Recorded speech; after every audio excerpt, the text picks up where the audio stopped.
I'll turn down the music. Good morning, friends. Om Sahana Bhavatu Sahana Bhunaktu Saha Viryam Karavavahe. Om Shanti, Shanti, Shanti.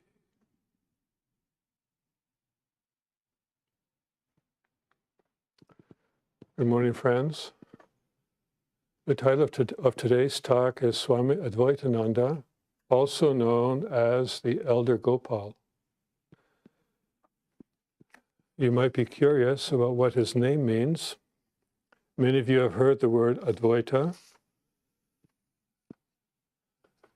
And in this case, it means oneness, non-duality. Ananda means bliss, so one who finds bliss or joy in non-duality, or one without a second. And that, of course, would be Brahman. According to the lunar calendar, his birthday is toward the middle of this month, and I thought, out of respect, that this would be a good time for us to find out something about him. He is the oldest of the direct disciples of Sri Ramakrishna. In fact, he came to him at the age of 55, unlike the others who came and met Ramakrishna in their late teens or early 20s.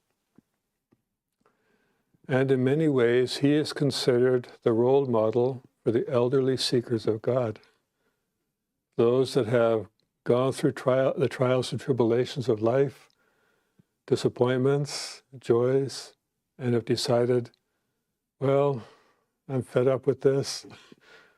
Let me put my efforts into realizing God. So we are going to take a few look at his life and see, well, how can we, as I see that many of us are older, but we have some of the young people in the crowd also, in the audience, and there'll be things they can take away also. So his pre-monastic name was Gopal Chandra Ghosh.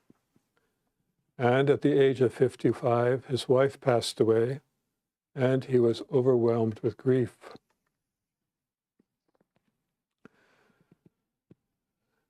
As way of consolation, he visited one of his friends, a Dr. Mahendra Pal, and this friend was a devotee of Sri Ramakrishna, and he thought, well, I will bring him to Ramakrishna, and perhaps he can give him some consolation. However, when they arrived, Dr. Mahendra explained to Ramakrishna the condition of his friend, Gopal, but Ramakrishna kind of treated him like a stranger and didn't give him much attention. And Gopal himself was not impressed with them, and they left, and he felt even more depressed. But then his friend told him that sometimes holy men act indifferently to test your sincerity. And he encouraged him to visit him again. Now, Gopal was a little taken back by that, but he thought, okay, I'll go see him again. And then this time, Ramakrishna told him that actually was explaining something that he felt was beneficial. And the Master was talking about how the world is unreal,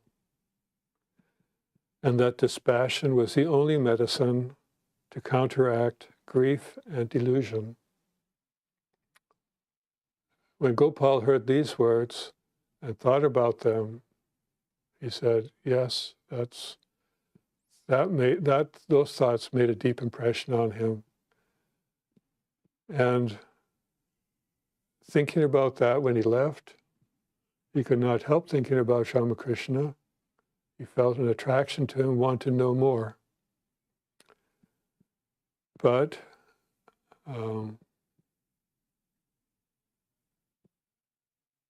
even just thinking about Ramakrishna kind of like gave him consolation. And so he decided to go back again. Very little is known about him because, of course, he came to Sri Ramakrishna at 55. This was before many of the younger people were coming. So nobody, pardon me, noticed. That's not the case. He actually came 1 year before Sri Ramakrishna passed away. So many of the younger disciples were already there, but he didn't talk much of his past. All they knew about him was that he worked in a household, he was like an employee at a household supply bazaar type of store. And he thought, well, he didn't have children. His wife was gone. There was nothing that tied him in his hometown. And he decided to move to Calcutta. And he thought he would just stay with Sri Ramakrishna and serve him. And Sri Ramakrishna accepted him as a disciple and addressed him as the elder Gopal. And his brother disciples referred to him as Gopal Da, which just means big brother Gopal. Now, he was 8 years older than Sri Ramakrishna at this time. And his duties were to go shopping for Holy Mother, Sarda Devi, and he was also, you would say, in a managerial capacity of the household affairs. And he was very sweet with the people that he would meet. Probably because he acquired that in the business. He knew how to talk to people. But he was also very self-effacing, and he never wanted to put himself in the limelight.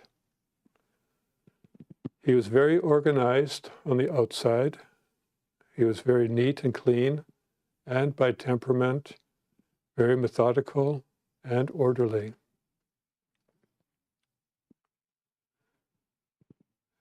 One day, now Sri Ramakrishna, he disliked carelessness in people.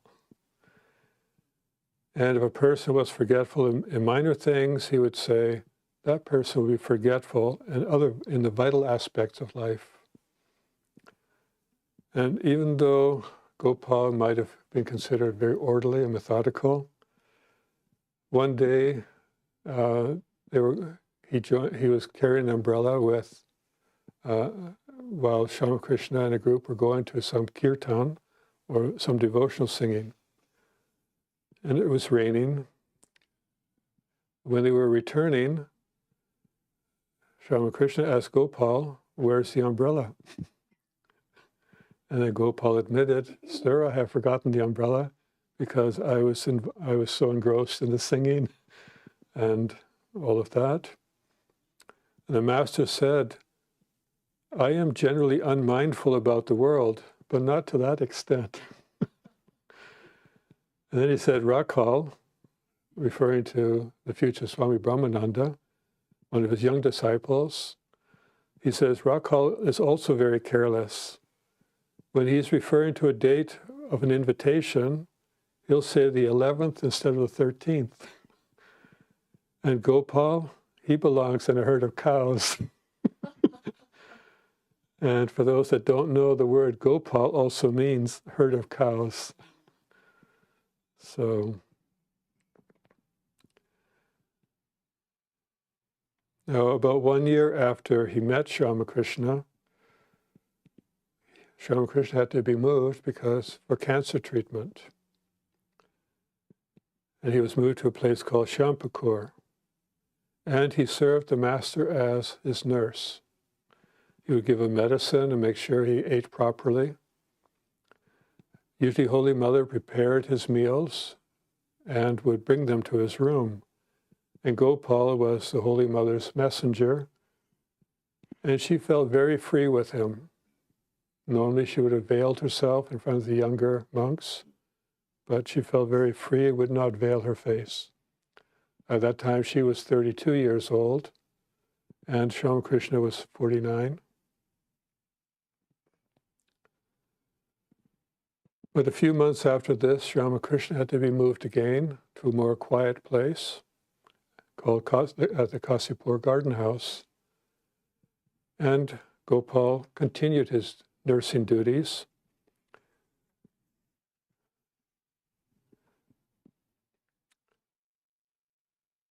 But one day, Ramakrishna noticed that the time had passed when he should be taking his medication. And he asked, "Where is that old man?"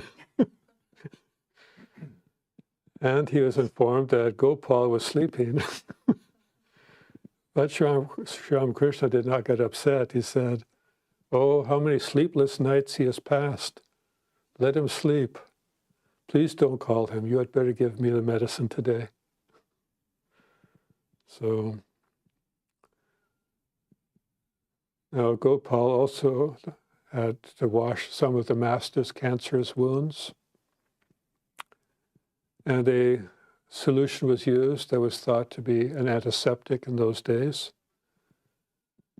But one day when Gopal was trying to clean one of the wounds, the master was kind of cried out in pain, and Gopal said, "Oh, sir, what can I do? I wash. If I wash, you will get pain, so let me not do it." But Ramakrishna said, "No, just go on washing it." And then he said, "Look, I have no more pain." And the master kind of withdrew his mind from that portion of his body. And Gopal went on washing the wound, and the master just remained still and silent, and he was cheerful, as if Gopal was washing the wound of some other person.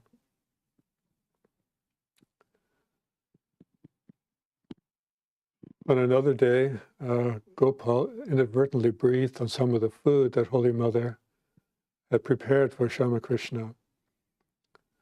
Now that's a no-no in Hindu culture, because at that point, Ramakrishna said, "How will I offer this food now to the Divine Mother? It has already been, quote, polluted."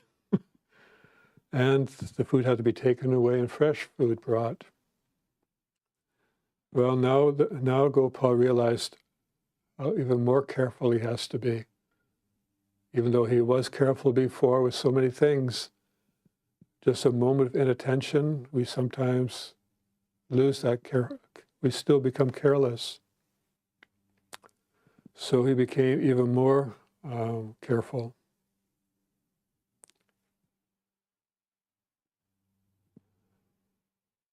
Now, Ramakrishna taught his disciples not just by his words, but by his actions. And as impressed as Gopal was by learning how to behave and how to progress in spiritual life, he still felt he could never reach the goals set by Ramakrishna. And yet, even his younger brother disciples still praised his sincerity, love, and steadfast devotion to the Master, even though he kept feeling inadequate.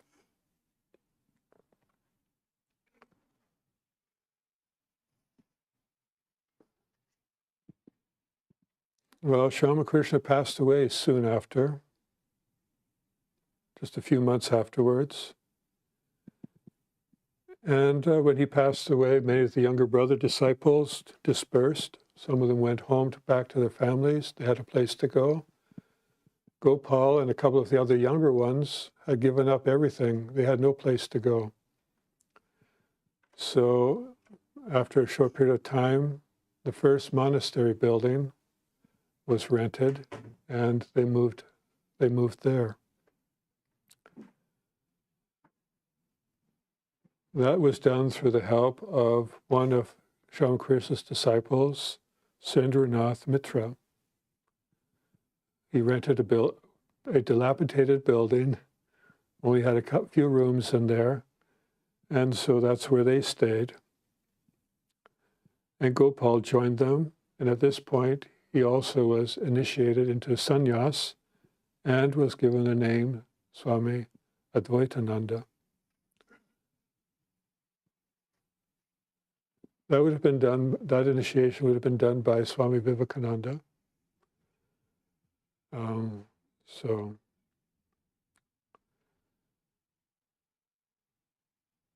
now when they were all living together, they'd also tease each other.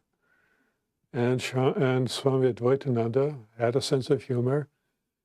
And one of his younger brother monks decided when Swami Advaitananda left the room for a moment, his pillow got replaced by a brick. And when he came back to the room, he looks around and says, "Ganga," referring to Swami Akhandananda, "I know it was you." And then he said, "Brother, I shall use your precious gift tonight as my pillow." And then Swami Akhandananda apologized and he said, "Brother, you are a real monk, free of ego and anger." So,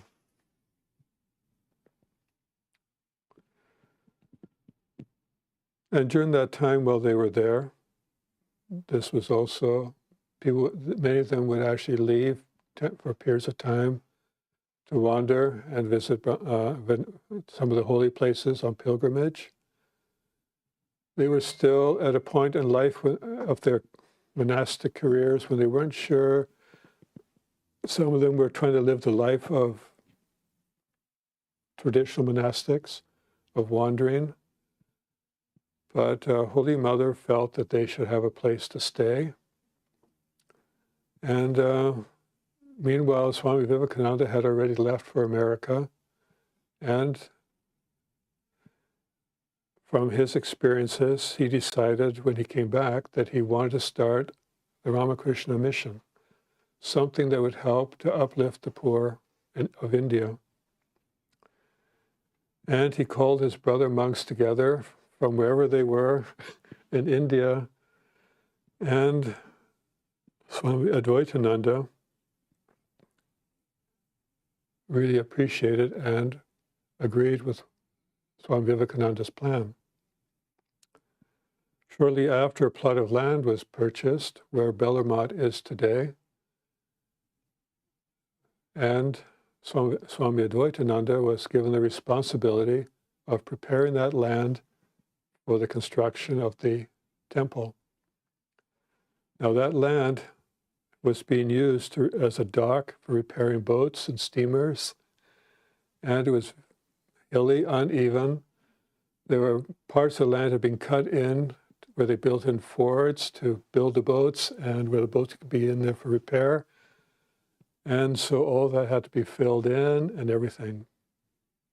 So a lot of landscaping had to be done, and they did not have heavy machinery. So he was given the responsibility of taking care of the laborers. Many of them were poor. And usually early, he would have his breakfast before everyone else, and he would go out there and start supervising the laborers. And he would scold them if he found any of them not meeting up to his standard of doing the work. They're using shovels, regular hand tools.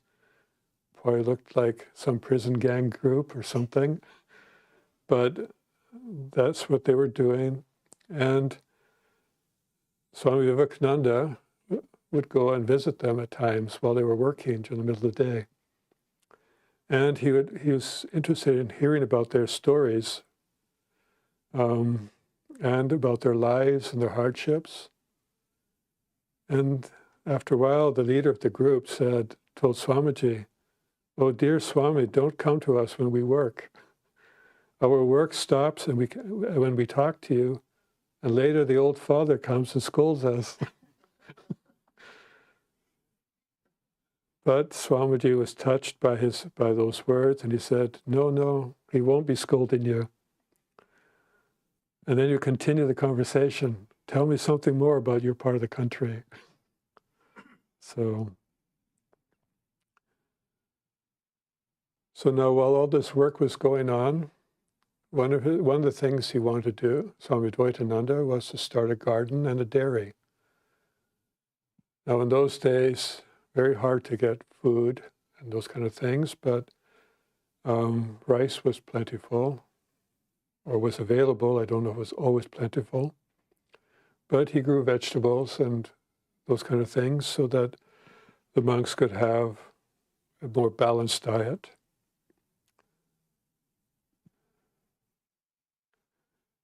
And one day he went to visit Holy Mother in Calcutta. That's where she was staying at the time.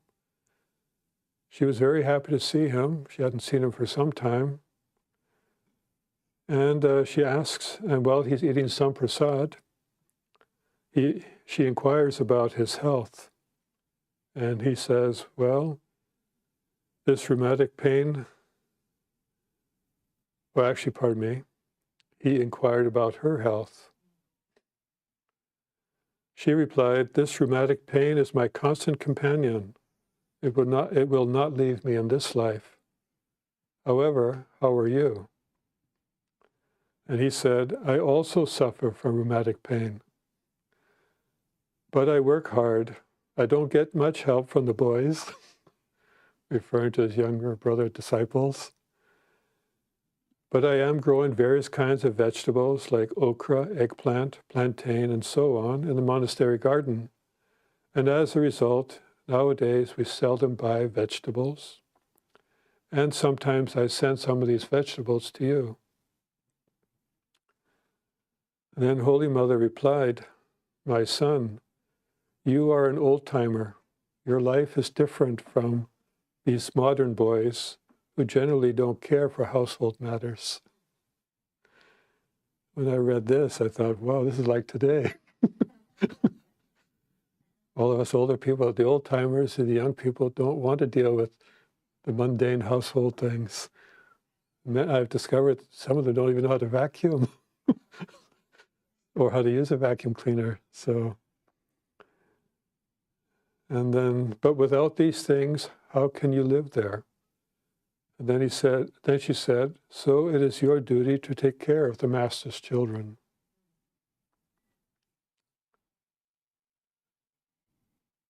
Now, many of these, this was also a time when others were interested in joining, but many of them could hardly rise to Swami Advaitananda's standards of perfection, especially regarding work. And for that reason, they had a very hard time with him, because he would scold them. But at some point, they decided not to mind those scoldings and just took them more as a token of affection and not as an indication of bitterness. Maybe that's the way they could relieve themselves of that concern. But then Swami Advaitananda mentioned that he had a revelation. He said, the Master has shown me that it is he who is manifested through all. Then who is there to blame and who is there to criticize? After this experience, he decided that he will no longer find fault with others, however great might be that person's errors. Swami Turiyananda once said that we are much indebted to Gopal because we learned the secret of work from him. He was organized and concentrated in everything he did, and he was very methodical in his habits. And until his last day, he regularly practiced meditation.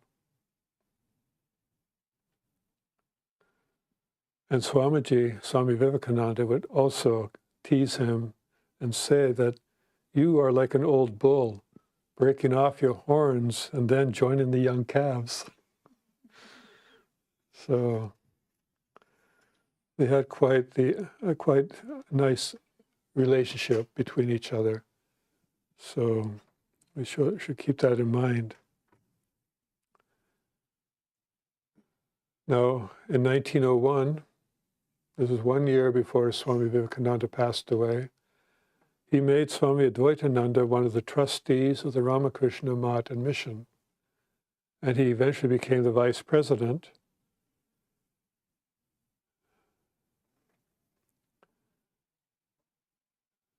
After Swami Vivekananda passed away, though, Swami Advaitananda continued to make strenuous efforts to mold his life according to the example of the Master. But he always expressed disappointment because he still felt that he was falling short of the ideal. One of the things we have to remember is that sometimes when we set a goal, set an ideal, we may strive for that ideal, but it almost seems that the closer we get to it, that ideal gets further and further, because our expectations become more demanding on ourselves. We expect more, and so we become even more critical that, oh, we're not up to the mark. And then we realize that, wow, even more effort has to be poured forth. So the ideal is constantly moving up ahead of us to the point where you finally reach the goal of spiritual life. So yes, you may say you want to reach this goal in meditation, you want samadhi, but so many steps are along the way. You have to overcome so many obstacles. You've overcome an obstacle, and then you discover another obstacle, and it's just one thing after the other. It's no different than in any activity in life.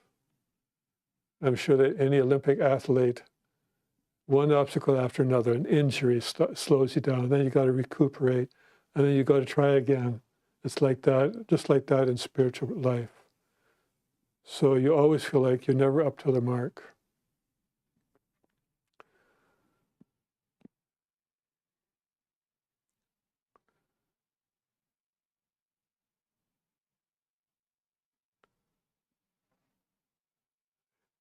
Because he also became more, because he was the oldest one there, he also kind of like managed things around the monastery. And he had a very keen sense of observation. So if things weren't quite done right, he would comment on it.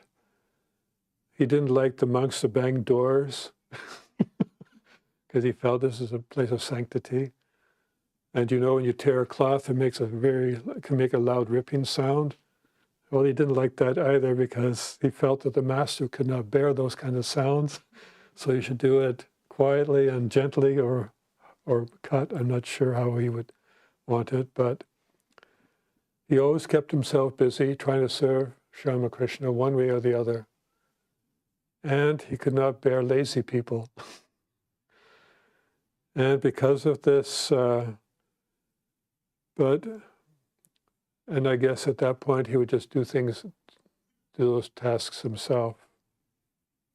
But as he was getting older, he could not engage in the public activities that the Ramakrishna Math and Mission were providing to the public. So you would say that his monastic life was uneventful because there is nothing to indicate what he was doing in the public sense, because he spent his time just in the monastery. But even that, he had a stability, and that stability is what inspired the other monks around him. But even in his old age, he would still get up and maintain a strict and disciplined life. And he was still sit for meditation and his prayers. Even though he suffered from rheumatic pain, he was advised by his doctors to exercise regularly. And then he would go to the shrine and bow down to the Master and say, "Master, I'm doing these exercises for this body. I have done enough. Now release me." And in the afternoons, he would go for a walk, and he would supervise the gardening and the dairy work, and he would just give advice, answer any questions. At that point, he would no longer engage in the physical activities. And he loved to do his own work. He would not ask for help to take care of his personal affairs. And if anybody asked if they could help him do something, he would just decline their help. And he felt that this is the attitude a monk should have. They should be self-reliant and dependent only on God and no one else. He was also very fond of music. Even when he was when Swami Ramakrishna was alive, often Swami Avikarananda would be singing the songs and singing along with the tanpura, and it would be Gopal who would accompany on the tabla. And he was still able to do that whenever the monks would get together and sing devotional songs. One of his great joys was to accompany on the tabla.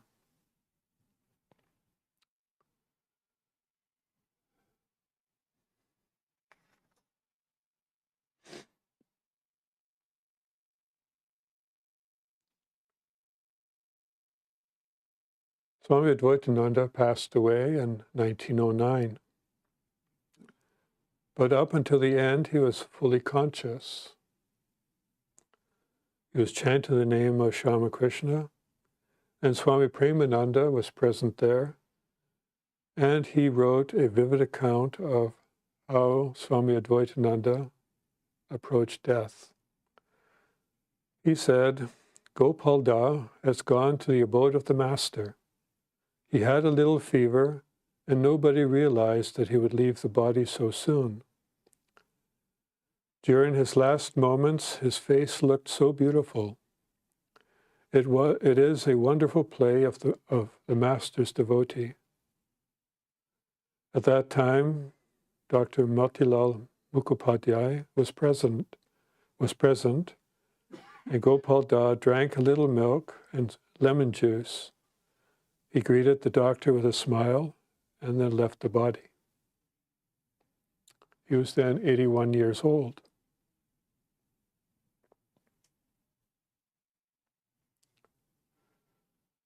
So what can us seniors and young people in the audience learn from the elder Gopal?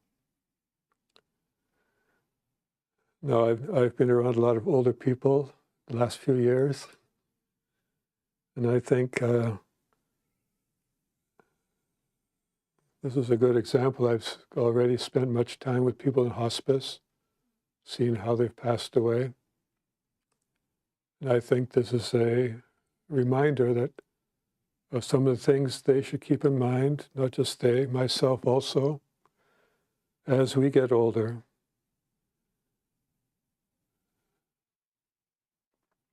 It's important, even though as we notice our capacity is diminishing, as much as possible, still try to maintain orderliness and cleanliness, still be self-effacing, restrain the ego, do selfless service, regular prayer and meditation.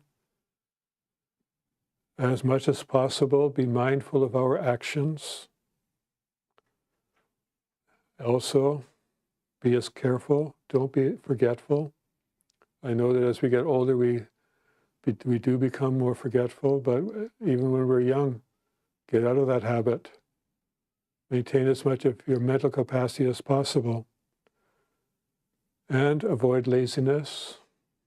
Live a disciplined life. Do not find faults with others. And maintain a sense of humor in life until the end.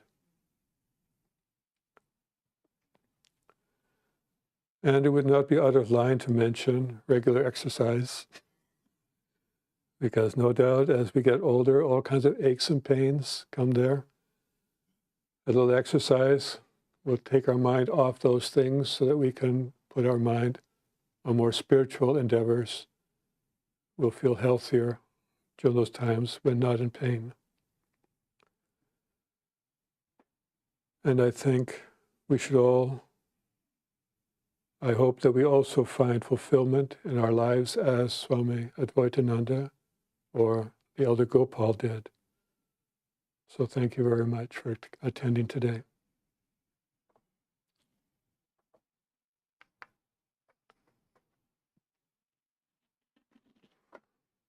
I will conclude with some announcements.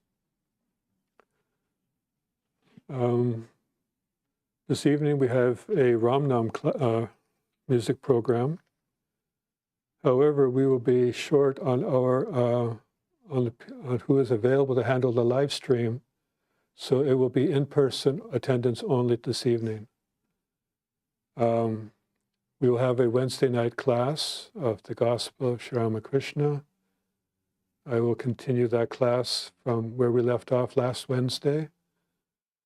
And we will have a class on this Friday, continuing on the direct disciples of Sri Ramakrishna.